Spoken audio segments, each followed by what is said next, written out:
O silêncio da floresta amazônica foi quebrado por um som que fez o sangue de André congelar. Não era o rugido poderoso que normalmente ecoava pela mata. Era um gemido agudo, desesperado, carregado de dor e exaustão. O biólogo de 34 anos parou imediatamente, sua equipe de pesquisa também congelando atrás dele. Aquele som vinha de algo grande, algo ferido, algo morrendo. Quando ele finalmente encontrou a fonte daquele lamento heartbreaking, seus olhos se arregalaram de horror. Uma onça pintada magnífica, com mais de 100 quilos de pura força selvagem, estava completamente presa entre duas enormes formações rochosas. Seus olhos amarelos transmitiam desespero absoluto.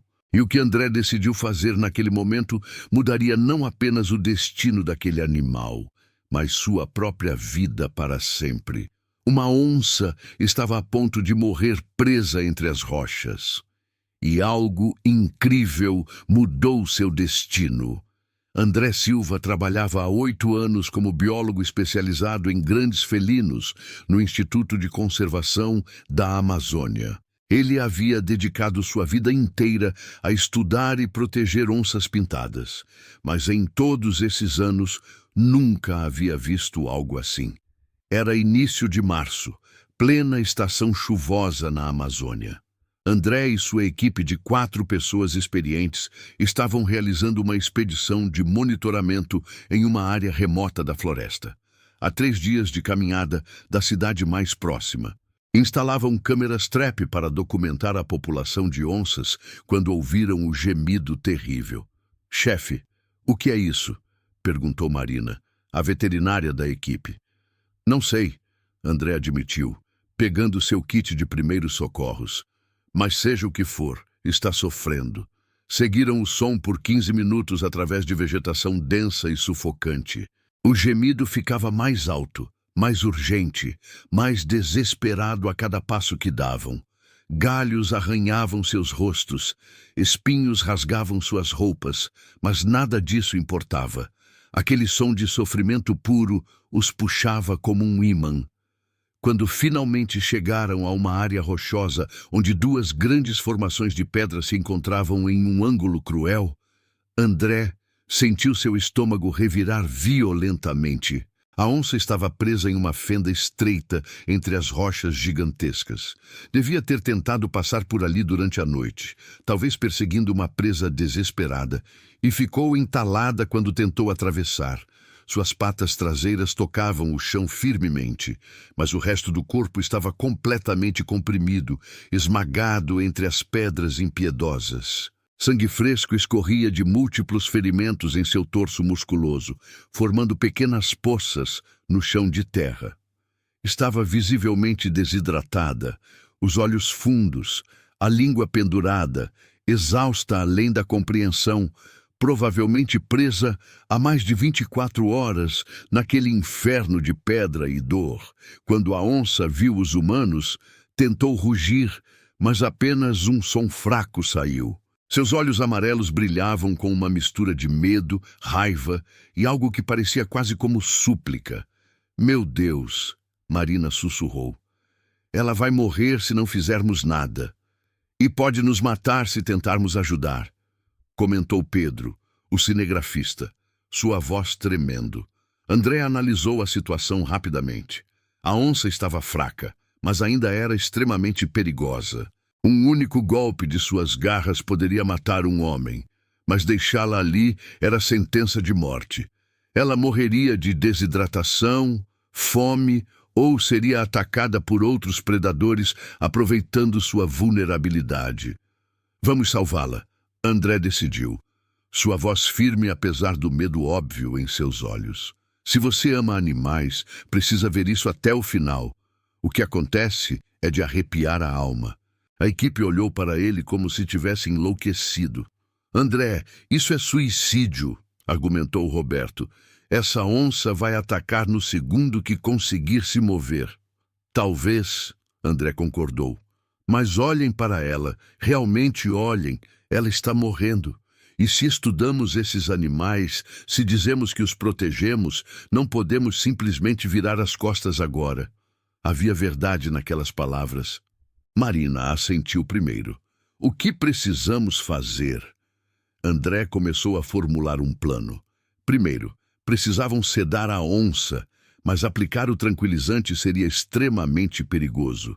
Ela estava em uma posição onde poderia facilmente alcançar qualquer um que se aproximasse. Pedro, você vai filmar tudo, instruiu André. Se algo der errado, pelo menos haverá registro. Marina, prepare uma dose de tranquilizante, forte o suficiente para mantê-la dormindo, mas não tanto que pare seu coração. Ela já está debilitada. As mãos de Marina tremiam enquanto preparava a seringa. André carregou a pistola de dardos tranquilizantes. Verificou 2 vezes a dosagem. Um erro e poderiam matar a onça ou deixá-la alerta demais. Fiquem todos atrás daquelas árvores, ordenou ele. Se ela atacar, corram. Não tentem me ajudar. André, não seja idiota, Marina protestou. Não vamos te deixar sozinho. Essa é uma ordem, ele disse firmemente. Vocês têm famílias. Com passos lentos e calculados, André se aproximou. A onça o observava, seus olhos nunca piscando. Ele podia ver cada músculo daquele corpo poderoso tenso, pronto para atacar apesar da exaustão. A distância de segurança para um disparo tranquilizante era 5 metros. Ele estava a 7. Mais um passo. 6 metros. A onça sibilou.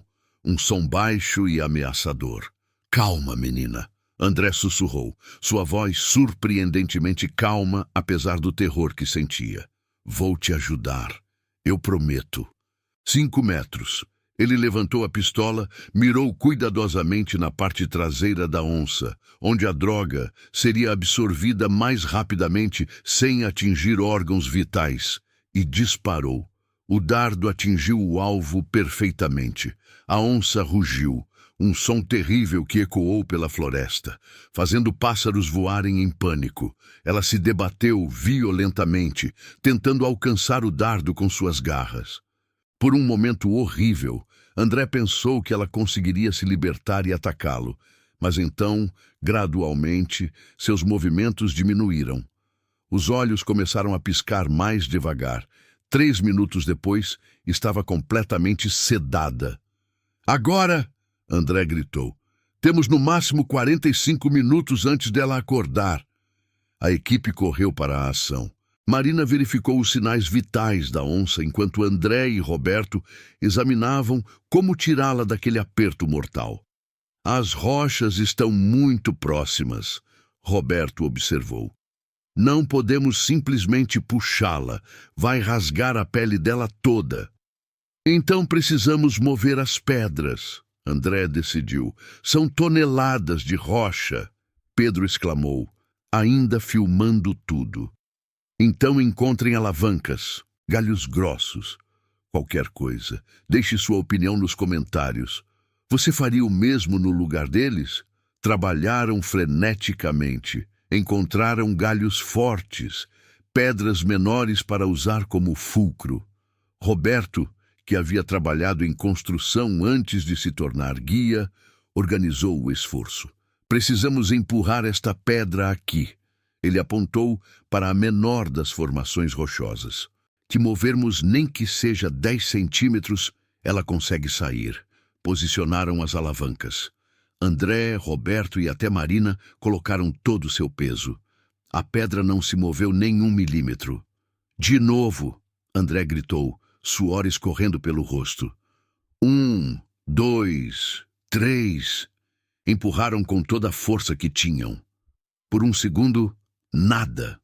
Então, um som de raspagem. A pedra moveu 2 centímetros. Está funcionando, continua. 20 minutos de esforço brutal e exaustivo, músculos ardendo como fogo, tendões ameaçando se romper, mãos sangrando profusamente de bolhas estouradas que ardiam a cada movimento. O suor escorria em rios pelos rostos, misturando-se com lágrimas de esforço e desespero. mas centímetro por centímetro, com uma determinação quase sobre-humana, a pedra se movia. André podia sentir suas costas protestando, seus braços tremendo violentamente. Mas não parava, não podia parar. Aquela onça dependia deles. Finalmente, depois do que pareceu uma eternidade de dor, havia espaço suficiente para puxá-la. «Roberto, ajude a puxá-la agora!» André ordenou, sua voz rouca de tanto gritar. «Com muito cuidado, devagar, um movimento errado e podemos quebrar algo.» Juntos, com mãos trêmulas, mas extremamente cuidadosas, puxaram o corpo inconsciente e pesado da onça para fora da fenda maldita. Ela estava livre, finalmente livre. Mas o que viram a seguir fez seus corações afundarem em desespero absoluto. Os ferimentos eram piores do que imaginavam. Costelas expostas onde a pele havia sido arrancada pela pressão das rochas. Desidratação severa. Possível pneumonia por aspiração. Uma das patas dianteiras estava inchada, possivelmente fraturada. «Ela não vai sobreviver», Marina disse baixinho, lágrimas escorrendo pelo rosto. «Mesmo que a levemos, são 3 dias até a cidade, sem equipamento médico adequado.» «Não», André interrompeu, sua voz quebrando. «Não depois de tudo isso. Não depois do que ela passou. O que você pode fazer aqui? Agora?» Marina engoliu seco. «Posso limpar os ferimentos, aplicar antibióticos, fazer uma tala improvisada na pata, dar soro intravenoso para hidratação. Mas, André, ela precisa de cirurgia. Raio-X. Cuidados intensivos. Então faremos o possível», ele disse com determinação, «e rezaremos que seja suficiente.» Trabalharam durante horas. Marina limpou cada ferimento meticulosamente, aplicou pomadas antibióticas, enfaixou as áreas mais graves. Roberto construiu uma tala com galhos retos e cordas. André instalou um soro quarto, monitorando constantemente os sinais vitais da onça. Quando terminaram, o sol começava a se pôr. A onça ainda estava inconsciente, mas respirando de forma mais estável. «Agora vem a parte perigosa», Marina avisou. «Quando ela acordar, vai estar confusa, com dor, assustada e provavelmente furiosa. Vamos montar acampamento a 50 metros daqui», André decidiu. «Deixamos água e carne fresca perto dela. Quando acordar, ou ataca a comida ou a gente. Torço pela comida.» Prepararam um pedaço grande de carne que tinham trazido para sua própria alimentação e colocaram junto com recipientes de água a 3 metros da onça sedada. Então recuaram e montaram acampamento à distância segura. 2 horas depois, quando a noite já havia caído completamente, viram movimento. A onça estava acordando. Através de binóculos noturnos, observaram. Ela levantou a cabeça devagar, claramente desorientada. Olhou ao redor, viu os humanos na distância. Tentou ficar em pé, mas as pernas tremeram e ela caiu. Tentou novamente. Desta vez conseguiu, embora claramente com dor. Por um momento longo e terrível, ela olhou diretamente para o acampamento. André segurou a respiração. Se ela decidisse atacar, mesmo ferida, seria devastadora. Mas então virou a cabeça, viu a carne, cheirou o ar e lentamente, mancando visivelmente, aproximou-se da comida. «Ela está comendo», Pedro sussurrou, maravilhado, a câmera capturando tudo. «Ela realmente está comendo.» A onça devorou a carne com fome voraz. Depois bebeu água profundamente. Então, para a surpresa absoluta de todos, deitou-se ali mesmo, a apenas 20 metros do acampamento humano, e fechou os olhos. Ela confia em nós?» Marina perguntou, incrédula. «Não», André corrigiu suavemente. «Ela está fraca demais para fugir, mas não nos atacou. Isso já é algo. Durante 3 dias permaneceram naquele local. Todas as manhãs, André deixava carne fresca e água. A onça comia, bebia e gradualmente ficava mais forte. No segundo dia, conseguia caminhar sem mancar tanto.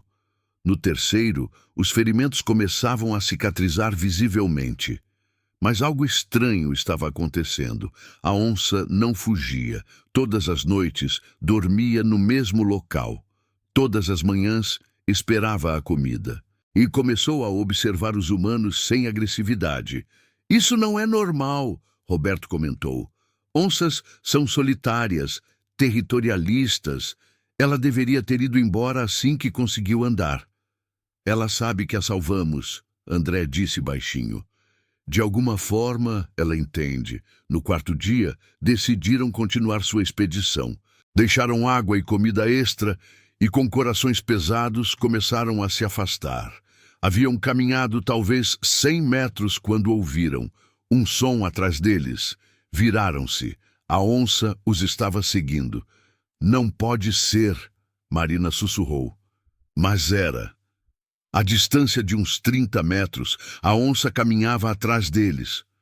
Quando pararam, ela parou. Quando continuaram, ela continuou. Ela nos adotou. Pedro estava filmando tudo, sua voz cheia de assombro.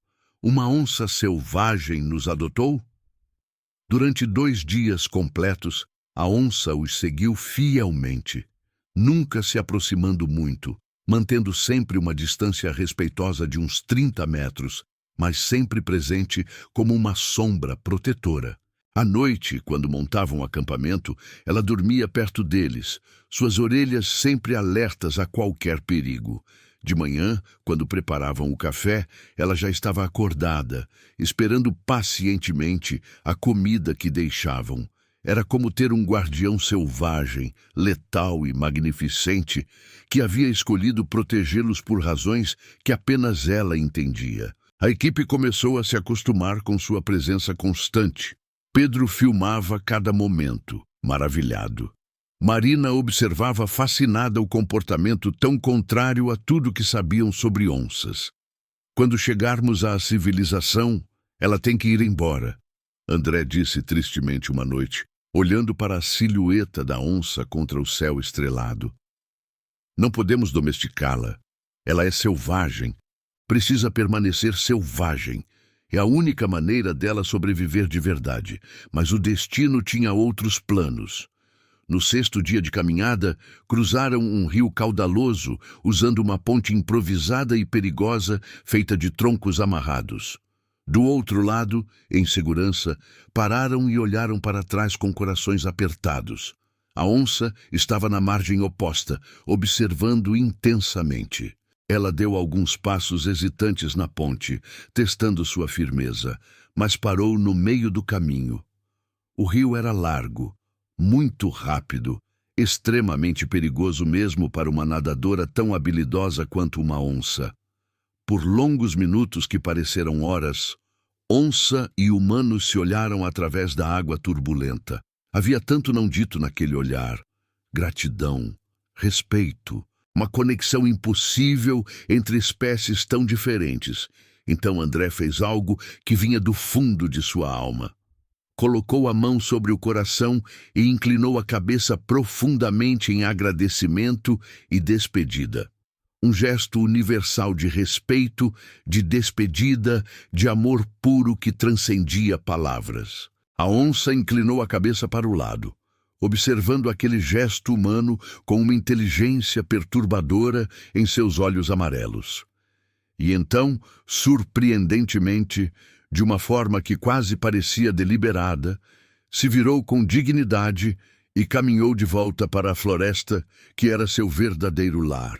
Não olhou para trás nem uma vez. Simplesmente desapareceu entre as árvores escuras, como um fantasma magnificente retornando ao seu reino.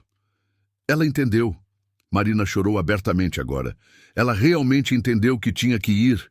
Se essa história tocou seu coração, compartilhe e inscreva-se para mais histórias reais incríveis. Quando voltaram à cidade, André relatou o incidente ao instituto. A história rapidamente se espalhou. As filmagens de Pedro foram vistas por milhões. Biólogo arrisca vida para salvar onça, viraram manchetes nacionais.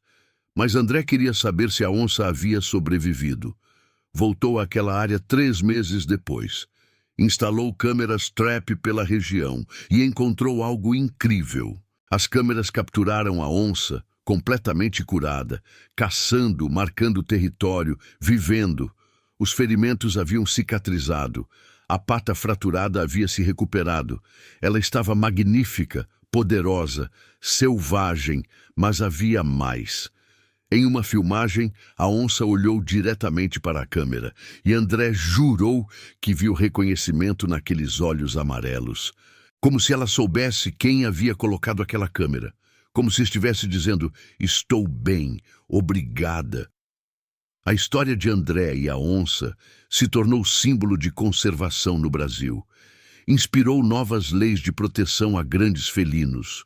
Gerou milhões em doações. Mas, acima de tudo, provou que compaixão não tem limites de espécie. Hoje, 5 anos depois, André continua seu trabalho. E sempre que perguntam por que arrisca tanto, ele conta aquela história sobre uma onça presa entre rochas, a ponto de morrer, e como um momento de coragem mudou 2 destinos. Porque no final, não foi apenas o destino da onça que mudou. Foi o dele também. André nunca mais viu o mundo da mesma forma. Nunca mais duvidou do poder de um ato de bondade, mesmo nos momentos improváveis.